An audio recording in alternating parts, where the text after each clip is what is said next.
StrayAllDay.com. Now tuned into the show where you learn the discipline to show up day after day, to do the work, the confidence to put yourself out there boldly and authentically, and the mental toughness to continue showing up, doing the work, putting yourself out there, even when the success you expected to achieve is yet to be achieved. And on top of all this, you got to use those personal initiative that is go get an energy that moves any one of us, including yourself, to go make things happen instead of wait for things to happen. And then we put all this together into a series of frameworks, approaches, insights, strategies, and techniques, all based on one overlapping philosophy, which is called work on your game. My name is Dre Baldwin, also known as Dre All Day, and welcome to the show.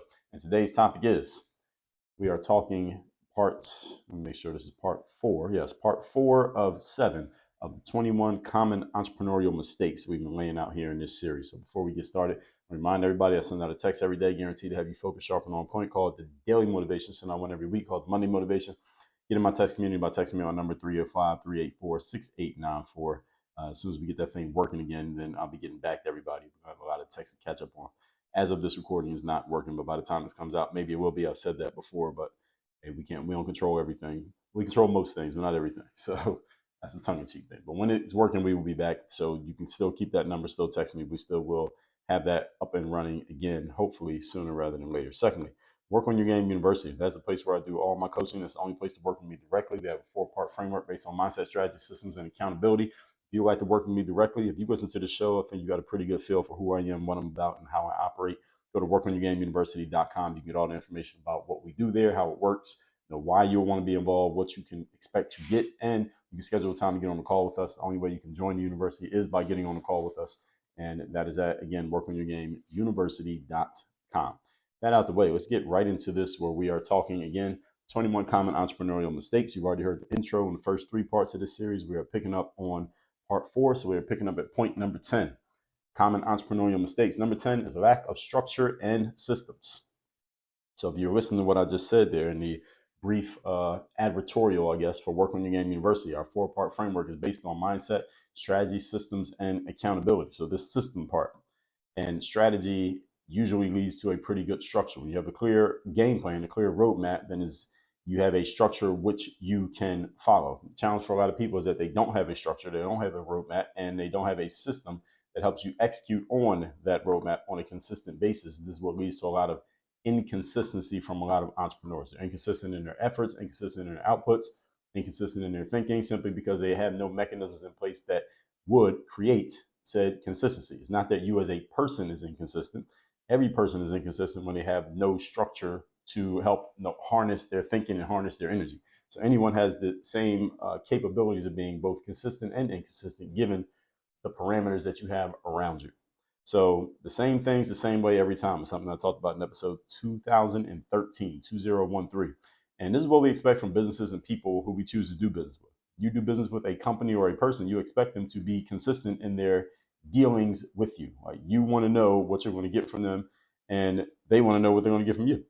And your structures and your systems allow you to deliver on said expectation. However, when you have no structure, and you have no system, it's pretty hard to deliver on this expectation. It's hard to stay consistent in anything if you don't have something to follow. Remember the law of entropy. Anything left to its own devices usually goes into a higher state of disorder, also known as chaos. If you didn't have a calendar, you probably wouldn't do things at the same time every day, because you wouldn't know what time it was, or you wouldn't have things organized in your schedules to know, all right, now it's 2:00, I got to do this thing. All right, it's 2:00 today, I got to do this. It's 2:00, got to do this. It's 2:00, got to do this. You didn't have a calendar to put things in for that time, or you didn't have a watch to tell you what time it was. Both of those represent structures and systems in very simple ways, but they are structures and systems. And it'll be hard for you to be consistent in whatever behaviors that you want to do. So what would happen after that is your clients and customers will have no idea what to expect from you, and you have no idea what to expect from them. And usually when people have no idea what to expect, usually they don't move forward on a thing. People don't move forward based on uncertainty. People move forward based on certainty, some level of certainty. It's very rare the individual who will jump forward into something with zero certainty whatsoever. They have to have some level of certainty, even if the certainty is that they'll know how to deal with the uncertainty. All right, like somebody jumping into becoming an entrepreneur, for example. It has to be some level of certainty. Otherwise, we probably wouldn't do anything. So that can vary from person to person, but the more certainty you can install into your process, into your ecosystem, the easier you make it for more people to be willing and able to say yes to you and to move forward with whatever it is that you're offering or whatever it is that you're doing. So people may not want to stick around when you're inconsistent, or they may not show up at all if you're inconsistent. This is why the consistency matters so much. And something as simple as, let's say, creating content. You're consistently putting out content, you give yourself more opportunities to be seen, heard, known, and found by the people who you want to work with. But if you're not consistent in putting yourself out there, it's going to be hard for people to consistently discover and find you or know that you even exist. All right, there may be people out there, actually, I guarantee there are people out there who probably could benefit from whatever you are offering, but because they can't find you, because you're not consistently where they're looking, they just haven't found you yet. I mean, they may become your client or customer, maybe your best client or customer, but they haven't found you yet, so they can't take action. So in the 4-part system that we have at Work on Your Game University, structure and systems, again, part 2 and 3, I just told you this. Structures and systems not only make it easy for your clients to get to know what they're going to get, it also makes it easy for you and your team to know what to do, how to help them, and how to respond to certain situations. So a structure and a system can help you get back on track whenever you get thrown off. If you have a map that you're following and you happen to take a wrong turn and go off the map, go off course, well, you can just look back at the map. Once you regather your bearings, look back at the map, and the map will tell you, okay, get right here, and you're right back on the same track. And if you have no map, you could end up lost because you're off track and you don't know how to get back on track. That's why the structures and the systems matter so much. Structures and systems also help you address any issue that comes up, because those issues may have been pre-considered and it has been predetermined how to respond to them. This is what structures and systems do, folks. They create discipline. Discipline leads to the confidence, which leads to performance, which leads to outcomes. And everybody wants to create outcomes. This is why the structures and systems matter so much. They go at the highest part of this totem pole, highest part of the hierarchy. Point number 11. Today's topic, again, we are on part 4 of the 21 common mistakes entrepreneurs make. Number 11. Doing business with people who you like personally rather than people who are most qualified and effective. This is an important one for those of you who may be going into business and maybe you feel a little bit exposed, fragile, uncertain, unsure of yourself. So you do what feels natural, which is, let me just do business with people who I know, like, and trust. Or maybe you've been doing business for a while, but the people who you did do business with, maybe they were seasoned or they appeared qualified, maybe they actually were qualified, but for whatever reason, the relationship soured and things didn't go too well. Maybe you end up getting burned in some way and you're like, I don't want that to happen again. So how about next time I just do business with people who I already have a relationship with, so I know they're not going to screw me over or put me into a bad position. I would say I personally don't like doing things that way, but I will offer that there are divided opinions on this point right here. I'm going to share my perspective, but I'll also share the counter perspective so you can make your own decision.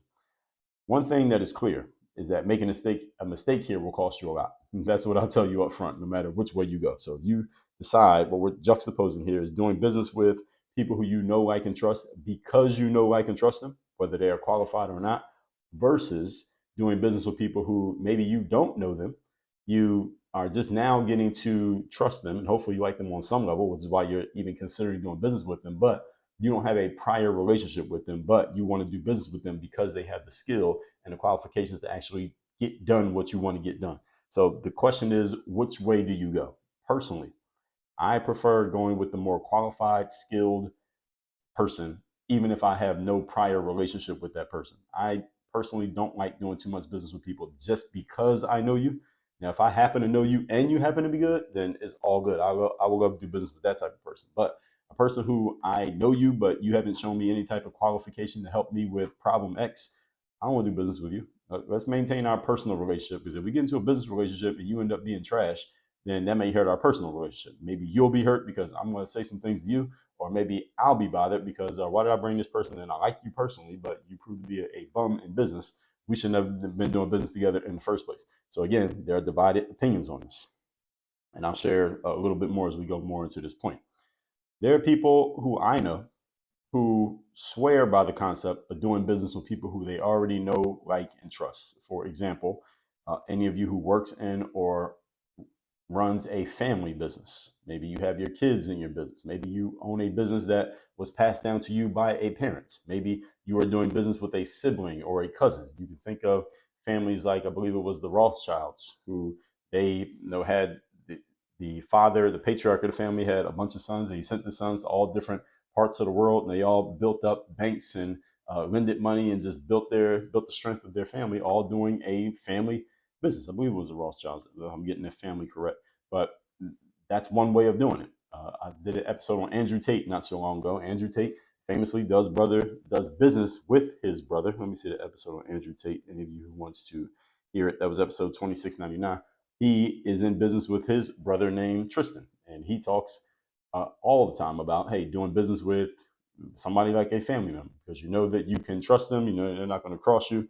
And again, there are people who will counter that point and say, well, not so fast, my friend. But if it's working for him, it's working for him. So I'm not going to say that there's a right or wrong to this one. Again, what I am saying on this point is that a mistake here will cost you a ton. All right, if you're doing business with somebody for a reason other than business reasons, make sure that that reason is strong enough that they will not screw up the business, or your decision making will not screw up the business. So for some people, they do this. They do family business and it works out for them great. So I know mother-daughter businesses. I know father-son businesses. I know brother-sister. I know sisters working together. I know a whole bunch of businesses that are very strong they started because we know each other. We're going to do business because we know each other. And businesses that are done amongst people who are, again, family, friends, there are many like that. LeBron James, for example, when he got on and started to become the superstar that he is in the sports world, in the media, sports and media world, he put his friends on famously, and he's done pretty good putting his friends on. His friends have done pretty good. He's done pretty good. And you have to say that that is a success story of doing business with your friends, regardless of your opinion of LeBron himself on or off the court. And there are other businesses where it was family and they ended up taking each other to court and suing each other, and they are hating each other because they tried to do business together and it didn't work. So you have, on opposite ends of the spectrum, you have different stories when it comes to this. And then you also, let's be clear, have businesses where there are people who did business just because they did business with people because they picked the most qualified individuals they could find, whether they knew them prior or not, and they did really good doing business with those folks. And they never did business with their friends or family members. They kept their friends and family members out of their business, and they only did business with people who they had built a relationship with based on their ability to perform. And that's how they were able to get on. You take someone like Michael Jordan. He did business with, famously, Tim Grover, who wrote a book called Relentless, great book. Tim Grover didn't know Michael Jordan. They were not friends. Tim Grover just reached out and said, hey, I want to offer an opportunity to train you. Michael Jordan said, I'll give you a chance. Tim Grover turned out to be good, and he became Michael Jordan's trainer for the rest of his career. He trained a bunch of other people because he was actually good. This was not a family thing. This wasn't that he's my friend. It was, I'm giving you a shot because you say you are good, or we're going to find out if you're good. Oh, you're actually good. Okay, you get to stick around. So the relationship came after the business. So there are success stories and failure stories on both sides of this conversation. So you had to make a judgment call here.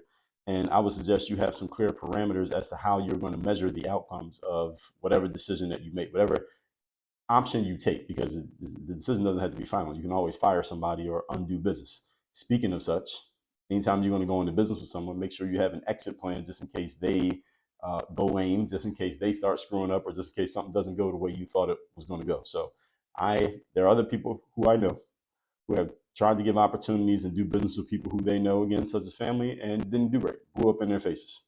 So I guess we had to say, again, judgment call on this one. Personally, as I said, I don't like doing business with people just because I know you already, just because I like you, just because I trust you, because in my experience, and this may just be because of who I know in my relationships, it may be completely different for you. In my experience, doing business with people who you already know, they tend to not bring the same level of discipline, persistence, and reliability to the job because of the relationship. So they aren't as on point as if I hire somebody who I do not know, or go into a business partnership with someone who I don't really know at all, they are showing up 100% because they have nothing to fall back on. They don't have a relationship with me to fall back on. So if they're not doing their job, they know that's going to be a problem immediately. Whereas someone who I know might think they can get away with it because we have a relationship. And again, I'm not saying that applies to everyone. You need to look at your situation and people that you know and make a judgment call. And if you haven't made the wrong one, fix it immediately as soon as you realize this is the wrong one. That's why you need parameters for knowing whether this is a good decision or a bad decision. And it does not mean I would never do business with people who I know I can trust, but we had to be doing business because there's some level of effectiveness that each of us brings to the table. We're not doing business just because we know each other. And I'll say one more time, there are people out there who do business because they know people. and they figure out how we're going to do business. We're going to do business together. Let's figure out how we're going to do it. I'm a type of person who looks at it from the other perspective, which is let's figure out what I want to do. Then we're going to be finding the best people for it. Where other people say, let me find the best people, and then we're going to do business. And again, best is a relative term. So it depends on what you mean when you say best. Jim Collins in Good to Great says, get the right people on a bus, and then you figure out what you're going to do. Now, the right people don't mean people who you know, like, and trust. They could just mean the best people. So again, that term is a subjective one. So you need to know what you mean when you say that term yourself. If I go into a business deal with someone that because I personally like them, I might leave it no longer liking them. Again, if they don't follow through and perform. And look, they may feel the same way about me. So very careful with this one. Point number 12. Today's topic, once again, is the biggest mistakes that entrepreneurs make, 21 common mistakes. Number 12, the mistake of anonymity. Anonymity just means being anonymous. In other words, being nobody knows who you are, specifically your target audience. So when I say anonymity, I don't mean that you need to be this famous influencer with 1 million followers on any social media platform. What I mean when I say anonymity is that your target audience doesn't know you. Your target audience might be 5,000 people. Now, you can make a living off of 5,000 people depending on what you're selling, how often you're selling it, and how much those 5,000 people need it. So you don't need to be worldwide known. Your target audience, whoever that is, they must know you, though, if you're going to sustain a business. So you need to know who your target audience is and make sure you are known to them. You can be anonymous to everybody else, but you got to be known to them. So this does not mean you walk through the airport and you're getting mobbed and you need security, or the mall or the grocery store. It just means when you are in the space of your target audience, they all know who you are. That's what I mean here. So what are you doing to consistently be in front of people who you want to serve and letting them know that you have what they need? How well do those people believe that you understand their needs, desires, and problems?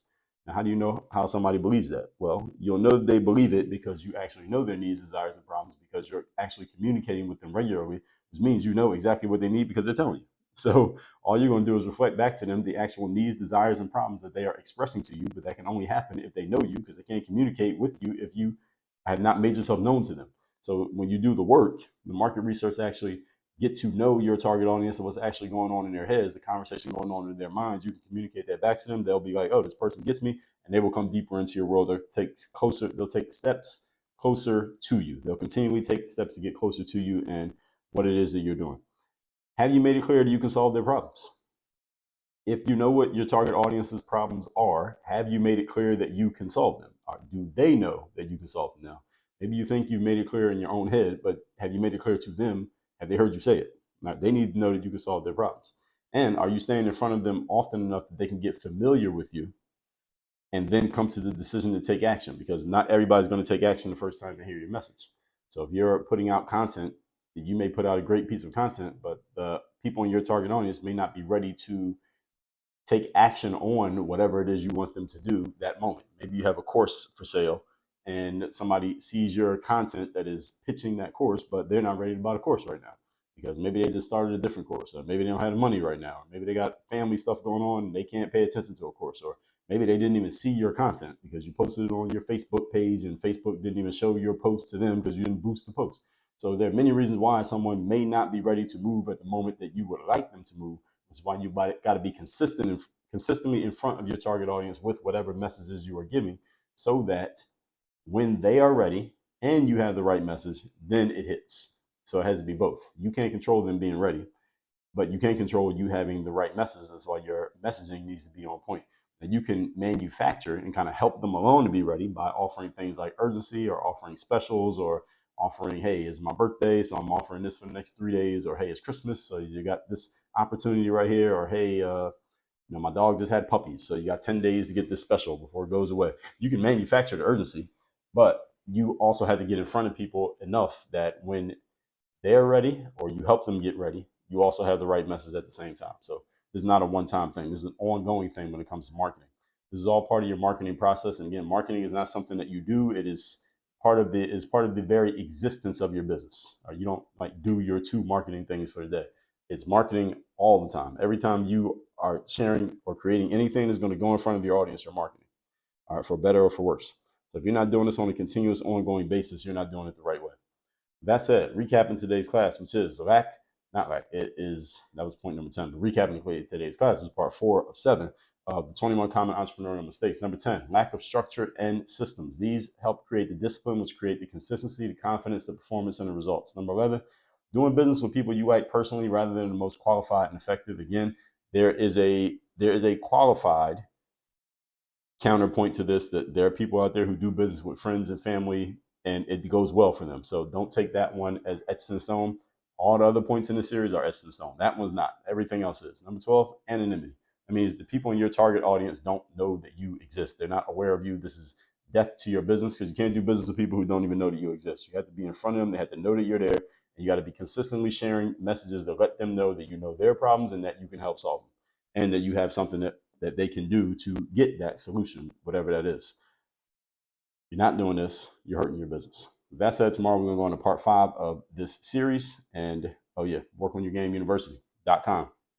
That's a place to work with me directly. Any problem that you heard me list out here, if you want to get your structures and systems in place, along with the mindset and actually put them in place and deploy them and make them work, and make sure you have the accountability so that you are continually getting in front of your target audience. First of all, let's figure out who your target audience is. Where are they? How do they need to be communicated with? What kind of messages can you give them? How can you create a system and a strategy to continually be in front of them so that you can catch each one when they're ready with the right message, the right timing, and the right call to action so that they can do something and help you make money and help them solve their problem? That sounds like a plan to you? Go to workonyourgameuniversity.com, schedule a time to get on a call with us, and we take it from there. Work on your game. Dre, all